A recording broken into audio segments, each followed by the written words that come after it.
জাতীয় সংসদ নির্বাচনের মনোনয়নপত্র যাচাই বাছাই কার্যক্রম চলছে। বগুড়া ৬ আসনে তারেক রহমানের মনোনয়ন বৈধ ঘোষণা।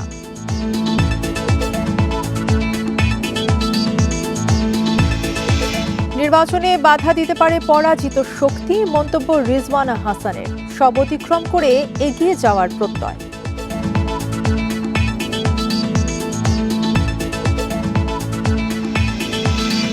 পৌষের হাড় কাঁপানো শীতে বিপর্যস্ত জনজীবন, ঘন কুয়াশায় বীজতলা ও ফসল নষ্টের শঙ্কা।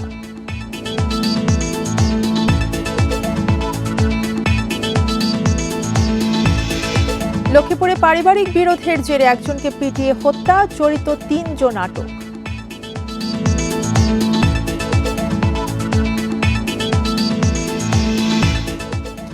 এবং সংযোগ সড়ক না থাকায় অকার্যকর মোংলার ৮.৫ কোটি টাকার ২ সেতু, সংশ্লিষ্টদের গাফিলতিকে দুষছেন স্থানীয়রা। ঢাকা জেলার ২০টি আসনের মনোনয়নপত্র যাচাই বাছাই শেষে চূড়ান্ত সিদ্ধান্ত জানানো হচ্ছে। ঢাকা ৬ আসনে বিএনপি প্রার্থী ইশরাক হোসেনের মনোনয়ন বৈধ ঘোষণা করা হয়েছে। তবে ঢাকা ৯ আসনে স্বতন্ত্র প্রার্থী হিসেবে তাসনিম জারার মনোনয়নপত্র বাতিল করেছে রিটার্নিং কর্মকর্তার কার্যালয়। এ বিষয়ে নির্বাচন কমিশনে আপিল করার ঘোষণা দিয়েছেন তাসনিম জারা। এছাড়া ঢাকা ১৫ আসনে জামায়াত আমির ডাক্তার শফিকুর রহমান, ঢাকা ১৩ আসনে খেলাফত মজলিসের মামুনুল হক, ঢাকা ৬ আসনে জামায়াতের আব্দুল মান্নান ও ঢাকা ৮ আসনে এনসিপির নাসির উদ্দিন পাটোয়ারির মনোনয়ন বৈধ ঘোষণা করা হয়েছে। ঢাকা ১১ আসনে ১২ দলীয় জোটের প্রার্থী হিসেবে এনসিপির আহ্বায়ক নাহিদ ইসলামের মনোনয়নপত্র বৈধ ঘোষণা করা হয়েছে। তফসিল অনুযায়ী নির্বাচনের মনোনয়নপত্র বাছাই কার্যক্রম শেষ হচ্ছে কাল। ঢাকার বিভিন্ন আসনের জন্য ২৩৮টি মনোনয়নপত্র জমা পড়ে। এগুলো যাচাই চলছে সেগুনবাগিচার রিটার্নিং কর্মকর্তার কার্যালয় এবং আগারগাঁওয়ের নির্বাচনী প্রশিক্ষণ ইনস্টিটিউটে। হলফনামার তথ্য বিশ্লেষণ এবং প্রার্থিতার যোগ্যতা বিবেচনা করে মনোনয়নপত্র বৈধ বা বাতিলের সিদ্ধান্ত নিচ্ছেন কর্মকর্তারা।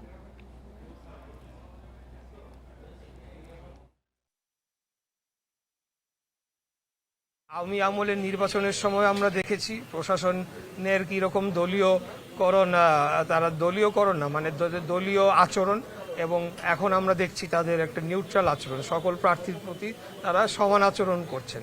তো এটা তো একটা বিরাট পরিবর্তন বটেই, এটাকে আমরা সাধুবাদ জানাই। আমরা আশা রাখি এটার কন্টিনিউয়েশন থাকবে এবং এটা প্রাতিষ্ঠানিক রূপ লাভ পাবে এবং বাংলাদেশে স্থায়ীভাবে গণতন্ত্র প্রতিষ্ঠা পাবে। নির্বাচন কমিশনের কোনো পদক্ষেপ আমরা দেখি নাই, বরঞ্চ একজন কমিশনার নিজ থেকে আগ বাড়িয়ে কথা বলেছেন যে নির্বাচন কমিশনের যে বিধিবিধান দিয়েছে সেগুলোর ভায়োলেশন হচ্ছে না।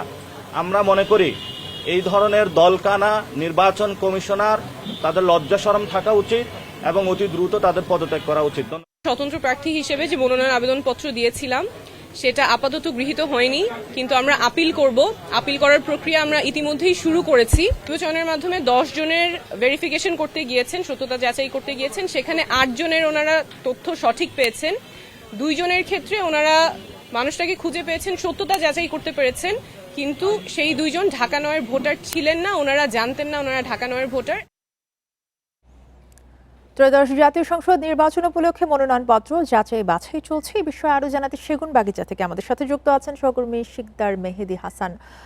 মেহেদি, আমরা সকাল থেকেই দেখছি যে মনোনয়নপত্র যাচাই বাছাই প্রক্রিয়া চলছে এবং সকাল থেকে কিন্তু বিভিন্ন হেভিওয়েট প্রার্থীদেরকে দেখা গেছে রিটার্নিং কর্মকর্তার কার্যালয়। এই মুহূর্তে সেখানে পরিস্থিতি কি জানাবেন?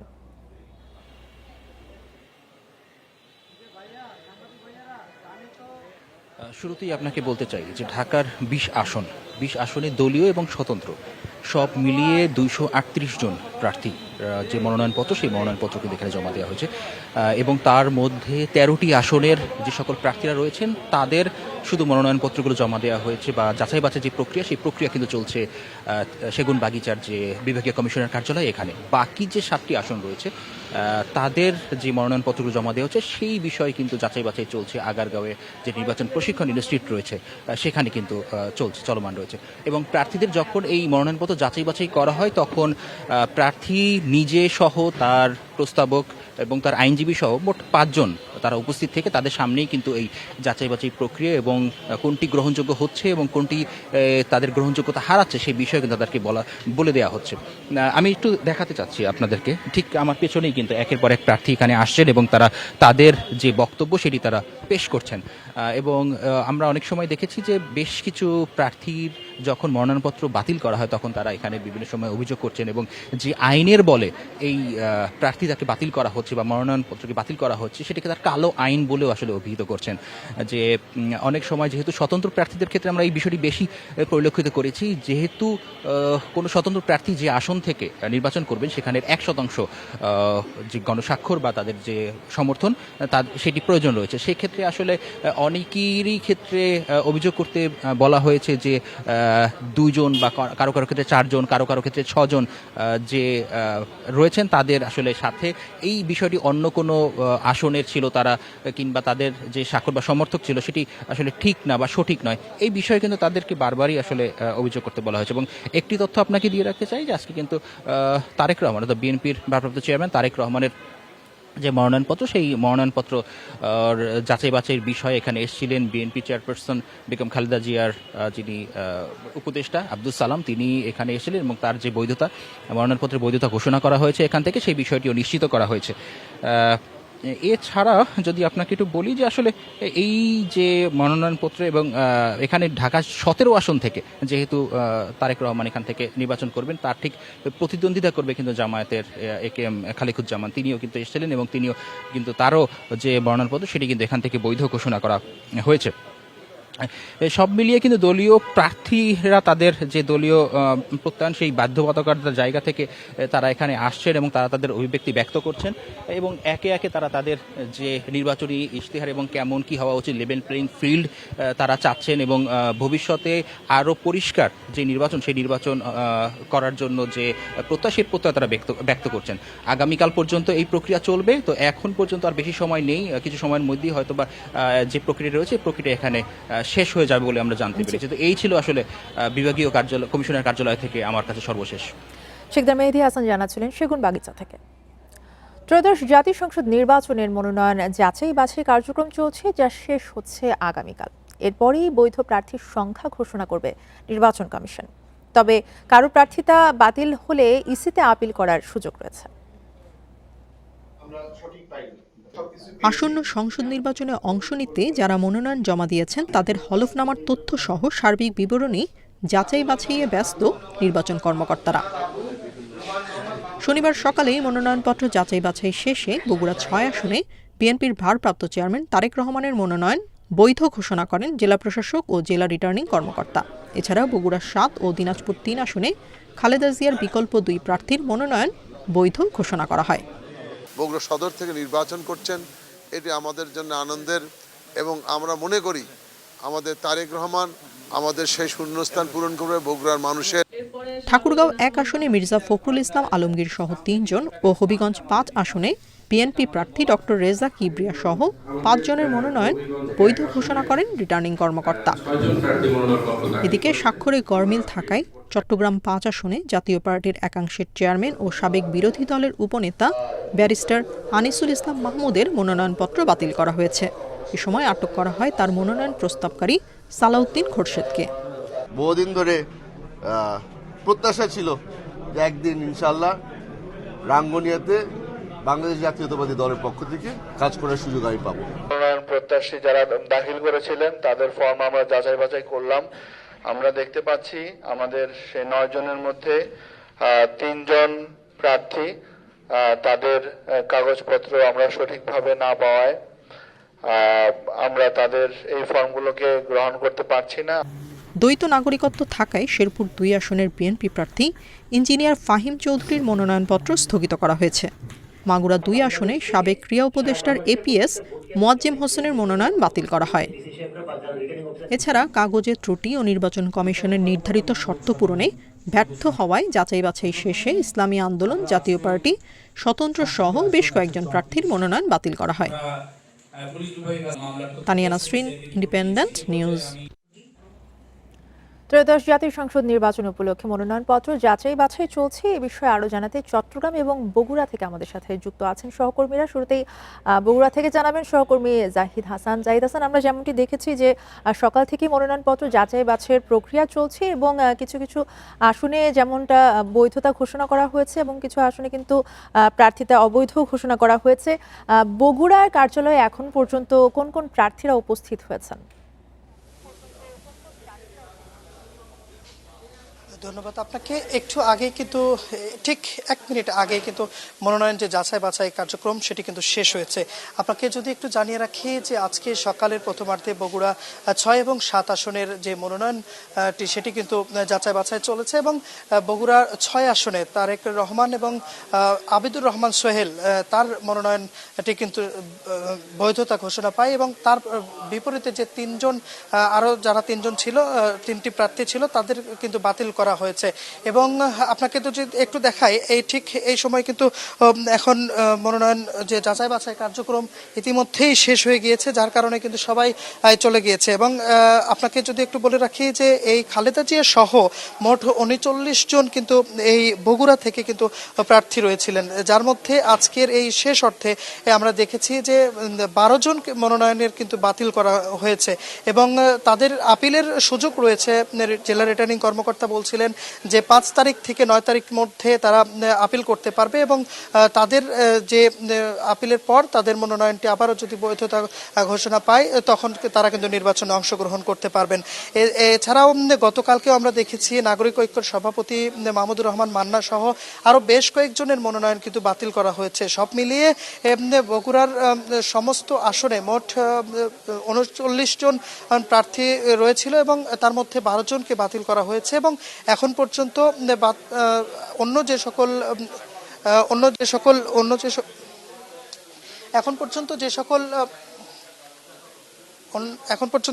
যে সকল প্রার্থীরা রয়েছেন তারা তাদের প্রার্থী রয়েছে এবং আমরা প্রার্থীদের সাথে কথা বলেছি। তারা কিন্তু বলছিলেন যে নির্বাচন সুষ্ঠু এবং সুন্দর পরিবেশের মাধ্যমে হওয়া উচিত বলছেন এখানকার প্রার্থীরা। জাহিদ, আপনি থাকবেন আমাদের সাথে। চট্টগ্রাম থেকে অনুপম শীল যুক্ত আছেন, তিনি জানাবেন সেখানকার খবর। অনুপম শীল, আমরা যেমনটি শুনছিলাম যে অনেকটা শেষের দিকে কিন্তু রয়েছে যে যাচাই বাছাই কার্যক্রম। চট্টগ্রামে মনোনয়নপত্র যাচাই বাছাই কার্যক্রম এখনো চলছে কিনা? না, আজকের দিনের মতো যে যাচাই বাছাই কার্যক্রম সেটি একটু আগে শেষ হয়েছে এবং আমরা সর্বশেষ যে তথ্য বা সর্বশেষ যে আসনটি নিয়ে আলোচনা তৈরি হয়েছে ইতিমধ্যে চট্টগ্রামে, সেটি সংসদীয় আসন 282, যেটি চট্টগ্রাম 5 অর্থাৎ হাটহাজারী আসন। এবং এই আসনে আমরা দেখছি যে জাতীয় পার্টির কেন্দ্রীয় নেতা এবং সেই আসন থেকে সাবেক সাংসদ আনিসুল ইসলাম মাহমুদ, তার মনোনয়নপত্র অবৈধ বলে ঘোষণা করা হয়েছে। এক্ষেত্রে রিটার্নিং কর্মকর্তা যে বিষয়টি বলেছেন যে দলের কাছ থেকে যে মনোনয়নপত্রটি দেয়া হয়েছিল সেখানে যে স্বাক্ষর এবং নির্বাচন কমিশন থেকে যে কাগজপত্র সরবরাহ করেছে সেখানে যে স্বাক্ষর, এই দুটি স্বাক্ষর মিল না হওয়ায় তার এই মনোনয়নপত্র অবৈধ বলে ঘোষিত হয়। আবার এখানে আরেকটি বিষয় কিছুটা উত্তেজনা তৈরি করেছে যে জাতীয় পার্টির এই আনিসুল ইসলাম মাহমুদের ব্যক্তিগত সহকারী, তিনি অভিযোগ করেছেন যে রিটার্নিং কর্মকর্তার কার্যালয়ের নিচে তিনি যখন যাচ্ছিলেন তার উপরে কয়েকজন দুষ্কৃতিকারী হামলা করেছেন, তাকে মারধর করেছেন, এরকম একটি অভিযোগ তিনি তুলেছেন। তবে এই আসনটিতে আমরা দেখছি যে এছাড়াও আরো 3 জন স্বতন্ত্র প্রার্থী এবং মনোনয়নপত্র বাতিল অবৈধ ঘোষণা করা হয়েছে। এর মধ্যে এস.এম. ফজলুল হক, যিনি বিএনপির সাবেক কেন্দ্রীয় উপকোষাধ্যক্ষ ছিলেন। এছাড়া এই আসন থেকে পূর্বে বা সাবেক বিএনপির যিনি সাংসদ ছিলেন এবং জাতীয় সংসদে হুইপ ছিলেন ওয়াহিদুল আলম, তার মেয়ে শাকিলা ফারজানা, তার মনোনয়নপত্র অবৈধ ঘোষণা করা হয়েছে। এছাড়া আরও একজন স্বতন্ত্র প্রার্থী মোহাম্মদ ইমামউদ্দিন রিয়াব, তার মনোনয়নপত্র অবৈধ ঘোষণা করা হয়েছে। এই 3 জনের ক্ষেত্রে কারণ একটি দেখানো হয়েছে যে 1% ভোটারের যে স্বাক্ষর থাকে সেটি দৈবচয়ন ভিত্তিতে সঠিক প্রমাণিত না হওয়ায় এই উদ্যোগটি নেওয়া হয়েছে। তবে এর মধ্যে এস.এম. ফজলুল হক, যিনি মূলত একসময়ে চাকসুর চট্টগ্রাম বিশ্ববিদ্যালয় কেন্দ্রীয় ছাত্র সংসদের নেতা ছিলেন, পাশাপাশি বিএনপির কেন্দ্রীয় কমিটির উপকোষাধ্যক্ষ পদে ছিলেন, তিনি আসলে ইতিমধ্যে মনোনয়নপত্র প্রত্যাহার করে নিয়েছেন। এরকম কিছু খবর আমরা বিভিন্ন সামাজিক যোগাযোগ মাধ্যম এবং গণমাধ্যমেও, আঞ্চলিক গণমাধ্যমে আমরা দেখেছি। আর এখানে মূল যে লড়াইটি হতে যাচ্ছে মূলত বিএনপির প্রার্থী মীর মোহাম্মদ নির্বাচনকে ঘিরে পরাজিত শক্তি বাধা তৈরি করতে পারে, সেসব অতিক্রম করে সুষ্ঠু নির্বাচনের লক্ষ্যে এগিয়ে যেতে হবে বলেছেন তথ্য উপদেষ্টা সৈয়দা রিজওয়ানা হাসান। সকালে সিলেট প্রেস ক্লাবে পিআইবি আয়োজিত নির্বাচনকালীন সাংবাদিকতা বিষয়ক প্রশিক্ষণের উদ্বোধনী অনুষ্ঠান শেষে একথা বলেন তিনি। নির্বাচনের সময় বিভিন্ন এলাকায় কিছুটা রাজনৈতিক উত্তেজনা থাকে, তবে সেগুলো কাটিয়ে উঠতে আশাবাদী সরকার বলেন তিনি। সে লক্ষ্যে শুরু থেকেই সরকার কাজ করছে বলে জানান উপদেষ্টা। বিভিন্ন গণমাধ্যমে হামলা ও মব বিষয়ে এক প্রশ্নের জবাবে তিনি বলেন, পরাজিত শক্তি এসব আতঙ্ক তৈরি করছে। গণ অভ্যুত্থানের মাধ্যমে যেহেতু সেই অপশক্তিকে প্রতিহত করা গেছে, তাই বাকি চ্যালেঞ্জগুলো সরকার মোকাবেলা করতে পারবে বলে আশা প্রকাশ করেন তথ্য উপদেষ্টা।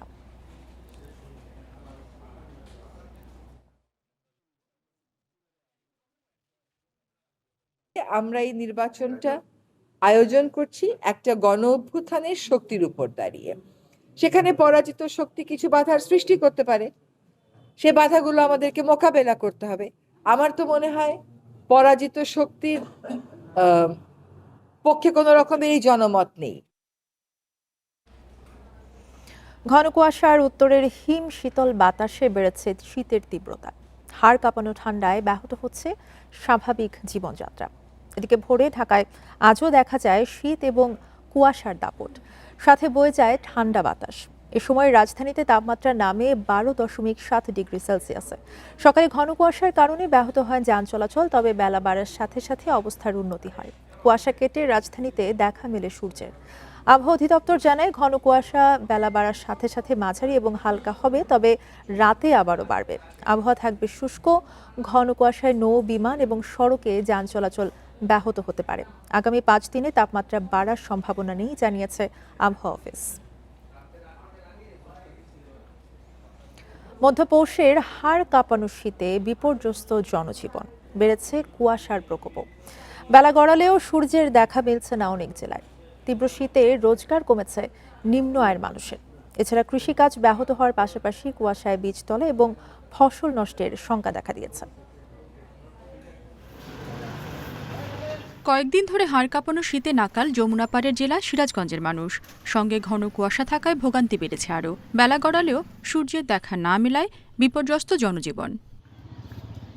রাজশাহীতে শীতের তীব্রতা বাড়তে থাকায় রাস্তায় কমেছে মানুষের উপস্থিতি। আয় রোজগার কমেছে নিম্ন আয়ের খেটে খাওয়া মানুষের। নওগাঁয় ঘন কুয়াশায় ব্যাহত ইরি বোরো চাষাবাদ, ক্ষতি কমাতে বীজতলা ঢেকে রাখছেন চাষিরা। কুয়াশার ধানের চারা নষ্ট করে দিচ্ছে, পেঁয়াজের চারা নষ্ট করে দিচ্ছে। কুয়াশার জ্বালায় গাড়ি চালাতে পারছি না, এত কুয়াশা, এত ঠান্ডা। খেটে খাওয়া দিনমজুর মানুষের জন্য আসলে সরকারিভাবে কিছু শীতবস্ত্র বা কম্বল বিতরণ করা খুবই জরুরি। পঞ্চগড়ে ঘন কুয়াশার সাথে হিমেল হাওয়ায় বিরূপ প্রভাব পড়েছে জনজীবনে। দিনাজপুরে রাত থেকে সকাল পর্যন্ত বৃষ্টির মতো ঝরে কুয়াশা। তীব্র শীতে খেটে খাওয়া মানুষের দুর্ভোগ চরমে। লালমনিরহাটে কুয়াশার প্রকোপ বাড়ায় হেডলাইট জ্বালিয়ে ধীর গতিতে চলাচল করছে যানবাহন। এই শীত লাগছে, মানে গা পা কাঁপতেছে, বাড়াতে মনে হচ্ছে না শীতে কিভাবে কাজকর্ম করি। কুয়াশার কারণে লোকজন বাড়ি দিচ্ছে না, বাসা থেকে যাত্রী পাচ্ছি না রোডে। সরকারের পক্ষ থেকে আমাদের এই শীতের জন্য কোনো পোশাক এখনো দেওয়া হয়নি। চুয়াডাঙ্গা ও মেহেরপুরে তীব্র শীতের পাশাপাশি ঘন কুয়াশায় কৃষিতে বিরূপ প্রভাবের শঙ্কা দেখা দিয়েছে। এর মধ্যে কোথাও কোথাও বড় বীজতলা হলুদ হয়ে গেছে, ক্ষতির মুখে আলু ক্ষেত। সাতক্ষীরায় তীব্র কুয়াশায় কয়েকদিন ধরেই দেখা মিলছে না সূর্যের। আগামী কয়েকদিন শীতের তীব্রতা অব্যাহত থাকার পূর্বাভাস দিয়েছে আবহাওয়া অফিস। রেশমি নন্দী, ইন্ডিপেন্ডেন্ট নিউজ। লক্ষ্মীপুরে পারিবারিক বিরোধের জেরে ছোট ভাইকে পিটিয়ে হত্যার অভিযোগ উঠেছে বড় ভাইদের বিরুদ্ধে। এই ঘটনায় জড়িত 3 ভাইকে আটক করেছে পুলিশ। শনিবার সকালে ঘটনাস্থল থেকে তাদের আটক করে পুলিশ। পুলিশ এবং নিহতের পরিবার জানায়, দীর্ঘদিন ধরে পারিবারিক নানা বিষয় নিয়ে ছোট ভাই তোফায়েল আহমেদের সঙ্গে তার বড় ভাই তাহের, তাজল এবং নজিরের বিরোধ চলছিল। এরই জেরে শুক্রবার সকালে আবারও নিহত তোফায়েলের সাথে তার ভাইদের কথা কাটাকাটি হয়। এর এক পর্যায়ে তারা তাকে লাঠি দিয়ে পিটিয়ে গুরুতর আহত করে। পরে স্থানীয়রা তোফায়েলকে উদ্ধার করে হাসপাতালে নিয়ে যায়। চিকিৎসা শেষে বাড়ি ফেরার পথে আবারও তার উপর হামলা চালায় তার ভাইয়েরা। পরে গুরুতর অবস্থায় তাকে সদর হাসপাতালে ভর্তি করলে শনিবার সকালে চিকিৎসাধীন অবস্থায় তার মৃত্যু হয়। খবর পেয়ে পুলিশ ঘটনাস্থলে গিয়ে নিহতের ভাই তাহের, তাজুল এবং নজিরকে আটক করে। মামলা প্রক্রিয়াধীন রয়েছে জানিয়ে ঘটনায় জড়িত অন্যদের গ্রেফতারে অভিযান চলছে বলে জানিয়েছে পুলিশ। কোনো কাজেই আসছে না মোংলার 8.5 কোটি টাকার দুটি সেতু, কারণ নেই সংযোগ সড়ক। ফলে দুর্ভোগ কাটছে না এই পথে চলাচলকারী অন্তত 50,000 মানুষের। স্থানীয়রা বলছেন সংশ্লিষ্টদের গাফিলতিতে ভোগান্তি পোহাচ্ছেন তারা। এলজিইডি বলছে জমি অধিগ্রহণ জটিলতায় আটকে আছে সংযোগ সড়ক নির্মাণের কাজ। এলজিইডি নির্মিত 90 মিটার দৈর্ঘ্যের এই সেতুটি অব্যবহৃত পড়ে আছে 6 বছর ধরে। 2019 সালে মোংলার পাখিমারা খালের উপর সেতুটির নির্মাণ ব্যয় ছিল 5 কোটি টাকা। উদ্দেশ্য ছিল বাঁশতলা ও চিলা ইউনিয়নের মানুষের চলাচলের দুর্ভোগ কমানো। কিন্তু সংযোগ সড়ক না থাকায় এর সুফল পাচ্ছে না বাসিন্দারা। একই অবস্থা 2023 সালে পুটিমারি খালে নির্মিত 40 মিটার দৈর্ঘ্যের এই সেতুটির। 3.5 কোটি টাকা ব্যয়ে তৈরি সেতুটি ব্যবহারের দরকার সংযোগ সড়ক। এরই মধ্যে পার হলো 2 বছর। অস্থায়ী বাঁশের সিঁড়ি বেয়ে সেতুতে উঠতে গিয়ে প্রতিনিয়ত দুর্ভোগে পড়ছেন স্থানীয়রা। ব্রিজটা অনেকদিন হয়েছে, কিন্তু আমরা পারাপার করতে পারতেছি না। কোটি কোটি টাকা সরকার ব্যয় করেছে ব্রিজই, যাহা দিয়ে মানে এলাকার লোকের জনগণের কোনো কল্যাণ নেই, জনগণের কোনো কাজ হচ্ছে না। এলজিইডি বলছে ভূমি অধিগ্রহণ জটিলতায় আটকে আছে সংযোগ সড়ক নির্মাণের কাজ, তবে দ্রুতই সমাধানের আশ্বাস কর্তৃপক্ষের। ব্রিজ দুটি যথাসময়ে সমাপ্ত হয়েছিল, কিন্তু 90 মিটার যে ব্রিজটি পাখিমারা খালের উপর, উক্ত ব্রিজটি ভূমি অধিগ্রহণ সংক্রান্ত জটিলতার কারণে এখনও এটার অ্যাপ্রোচের কাজ শুরু করা যায়নি। দর নির্ধারণের মাধ্যমে ভুক্তভোগীকে তাদের প্রাপ্য পাওনা বুঝিয়ে দেওয়ার সাথে সাথে আমাদের এই ব্রিজের অ্যাপ্রোচের কাজ আমরা শুরু করতে পারবো। পুটিমারি খাল ও পাখিমারা খাল পারাপার হন অন্তত 50,000 মানুষ। Independent news. নাটোর, বগুড়া এবং গোপালগঞ্জে সড়ক দুর্ঘটনায় 5 জন নিহত হয়েছেন। সকাল 10টার দিকে নাটোরের গুরুদাসপুরে ইজি বাইক, অটোভ্যান এবং ট্রলির সংঘর্ষে 2 জন নিহত হয়েছেন। আহত হয়েছেন আরও 5 জন। পুলিশ জানায় জোলারকান্দি এলাকায় একটি ইজি বাইক এবং অটোভ্যানের সংঘর্ষে 7 থেকে 8 যাত্রী সড়কের ওপর ছিটকে পড়ে। এ সময় মাল বোঝাই একটি ট্রলি পেছন দিক দিয়ে ধাক্কা দিলে ঘটনাস্থলেই আফসার আলীর মৃত্যু হয়। আহত 6 জনকে হাসপাতালে নেওয়ার পথে মারা যান আরও 1 জন। বগুড়ার আদমদিঘিতে বাসের ধাক্কা সিএনজি চালিত অটোরিকশা উল্টে 2 যাত্রী নিহত হয়েছেন। এদিকে গোপালগঞ্জের মুকসুদপুরে যাত্রীবাহী বাস চাপায় পথচারী এক বৃদ্ধ নিহত হয়েছেন।